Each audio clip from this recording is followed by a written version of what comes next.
A little boy came up to me at a playground and told me, "He's not my dad." I remember this vividly. It was terrifying. A few years ago, I worked as a nanny for 3 girls, 1, 4, and 6 years old. After school, we went to the playground. I stayed with the baby on the swing, keeping an eye on the older girls.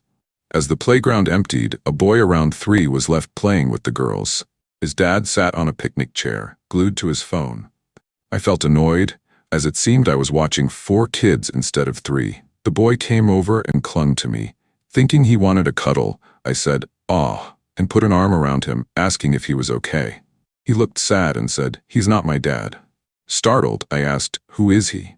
The boy looked into my eyes and said, "I don't know." My heart sank.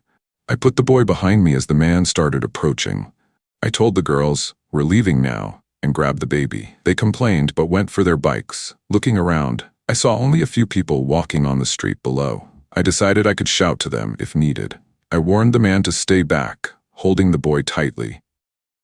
"What are you doing?" he asked. I replied, "The boy said you're not his dad. If you touch us, I'll scream." I glanced at the people on the street to make sure he understood. The man laughed nervously and addressed the boy, who ignored him. I told him to leave us alone. "I'm calling the police," I said, taking out my phone. The man panicked and claimed to be the boy's stepdad, or soon-to-be. I didn't believe him.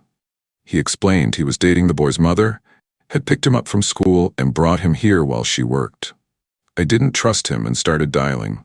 The boy stayed by me, silently crying. The girls watched from their bikes, asking what was happening. Waiting for the police felt like forever. Thankfully, they arrived quickly. I explained everything, and the man tried to explain himself.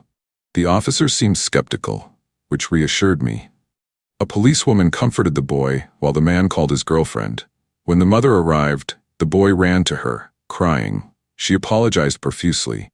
I told her off for putting her son in such an uncomfortable situation.